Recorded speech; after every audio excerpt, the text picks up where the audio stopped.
Aku mau mulai pertanyaan yang agak jujur ya.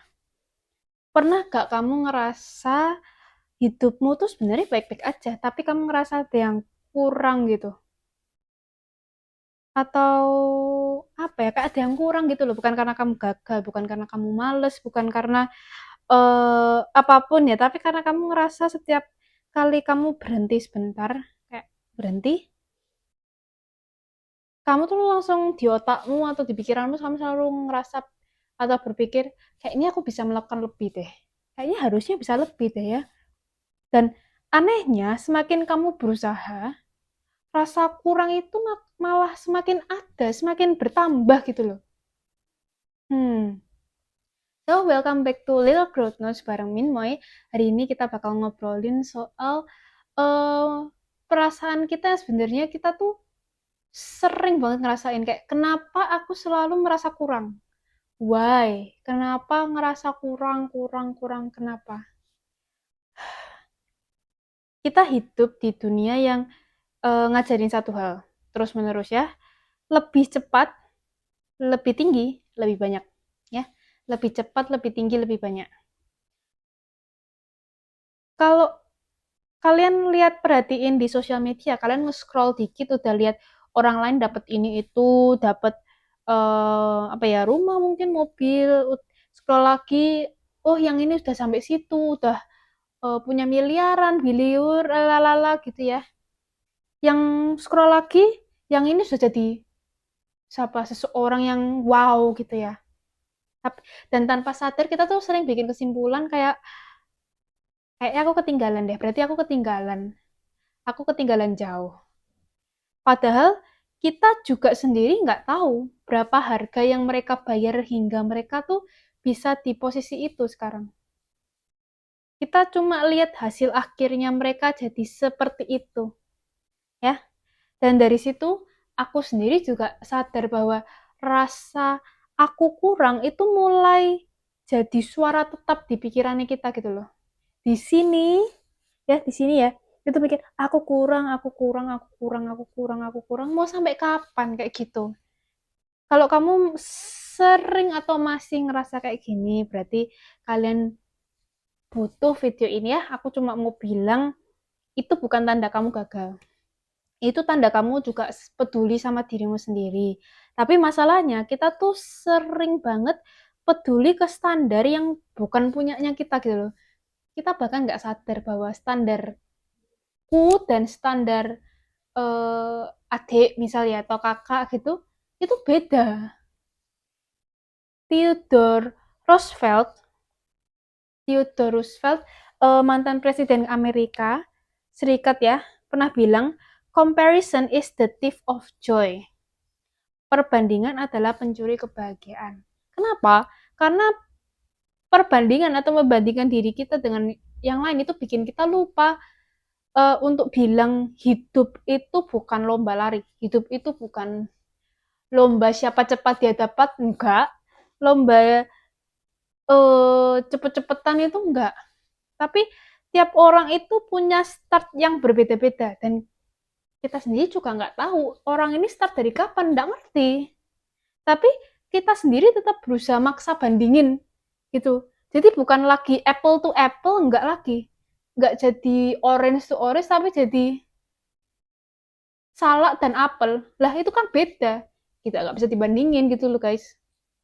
Nah ini orang-orang yang nggak mungkin sering kali nggak kepikiran atau mungkin sekedar angin lewat kayak kita membandingkan sesuatu yang apa namanya nggak seharusnya bisa dibandingkan gitu loh. Tapi kita tuh maksa. Aku lo ketinggalan. Kok dia lebih cepet? Kok dia lebih cepet ya? Kok aku ketinggalan? Kok aku masih di sini? Kok aku masih stuck gitu? Kenapa gitu? Nah itu sesuatu sih kita nggak bisa maksakan untuk dibandingkan. Nah coba kalian pikir pelan-pelan. Eh, aku ngerasa kurang itu karena aku belum cukup atau aku nggak pernah ngasih atau nggak pernah dikasih izin untuk buat bilang berhenti dan bilang aku sudah cukup. Paham? Kayak kamu ngerasa kurang karena kamu memang kamu rasa kurang karena kamu belum cukup, atau kamu nggak pernah dapat izin, atau kamu tidak mengizinkan dirimu sendiri untuk bilang dan stop sebentar dan bilang, oh aku sudah cukup, kayak I've done enough gitu loh, aku sudah berusaha dengan baik gitu. Kadang kita ngerasa kurang karena realitanya terlihat kurang mungkin ya, tapi yang harus kita simpen dari dulu itu adalah kayak yang kita terus simpan itu dari dulu, kayak aku harus lebih, aku harus lebih, aku harus bisa lebih, apa namanya, harus bisa lebih dari dia. Jangan puas, ayo jangan puas dulu, jangan puas dulu. Orang lain lebih hebat. Nah, suara-suara itu masih hidup sampai sekarang, masih ada, walaupun ya benar, ada benernya untuk bilang kayak misalkan jangan cepet puas. Itu gak apa-apa sebenarnya ya.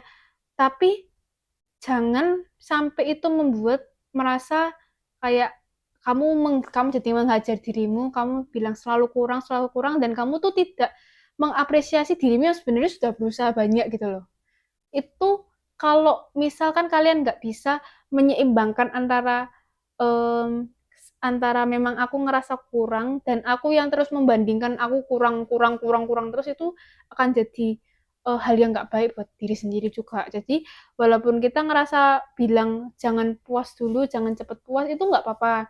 Tapi kita juga harus meseimbangkan bahwa kita tuh sudah melakukan dengan baik, nggak apa-apa. Mungkin kita bisa berusaha lagi yang lebih baik ke depannya gitu. Brand Brown, peneliti vulnerable and self-growth, juga pernah bilang gini, you are imperfect, you are wired for struggle, but you are worthy of love and belonging. Kamu itu nggak sempurna, kamu diciptakan untuk berjuang. Tapi kamu tetap layak untuk diterima dan dicintai. Kalimat ini penting karena banyak dari kita tuh sering ngerasa gini, aku layak dicintai nanti kalau aku sudah cukup, kalau aku sudah berhasil, aku tuh disayang, aku dicintai kalau aku sudah juara satu, aku sudah dapat berapa M misalkan gitu. Enggak guys, padahal rasa cukup itu juga bukan syarat, tapi itu kesadaran sama diri sendiri juga gitu loh. Kayak ya, you are worth it, kamu sudah berjuang dengan baik, thank you gitu ya. Itu mungkin sekali-sekali perlu diucapkan dalam hati lah, kayak kamu sudah berjuang dengan baik hari ini ya, thank you banget, aku tahu kamu capek, makasih ya udah berjuang hari ini. Itu sesuatu yang mungkin apa ya, baik untuk diucapkan ya. Nah, aku juga mau kalian jujur, kita jujur bareng-bareng lah ke diri sendiri ya, masing-masing. Siapa yang pertama kali bikin kalian ngerasa aku kurang? Orang lain kah? Atau kalian yang terlalu keras sama diri sendiri? Kayak, ya aku maunya segini, tapi di sini, kurang, kurang, sini lagi, naik lagi. Nah, itu dari orang lain atau dari kalian sendiri? Dan sampai kapan kamu mau ngerasa seperti itu? Sorry ya guys. Ya mungkin kita bisa bareng-bareng bahwa sadar kalau kita sendiri ini juga butuh apresiasi, kayak nggak apa-apa, nggak apa-apa ngerasa kurang, tapi jangan terus-menerus. It's okay, it's okay, karena kita sendiri juga masih proses kan ya, proses bertumbuh, masih dalam perjalanan itu, dan kalau ngerasa kurang tuh sebenarnya nggak apa-apa, tapi jangan sampai itu menjadi bibit energi negatif yang akan kalian bawa kemana-mana gitu. Gak puas, gak apa-apa. Kita coba lagi, tapi tetap appreciate diri sendiri, itu penting ya. Ya, kalian boleh terus di komen, aku belajar untuk mengapresiasi diri sendiri. Ya, di part berikutnya, stay tune ya. Dan kita sendiri belajar untuk nggak, tidak terlalu keras pada diri sendiri ya. Ya, so this is Little Growth Notes bareng Minmoy. Small stories, gentle lessons, and steady growth. See you di video berikutnya. Bye!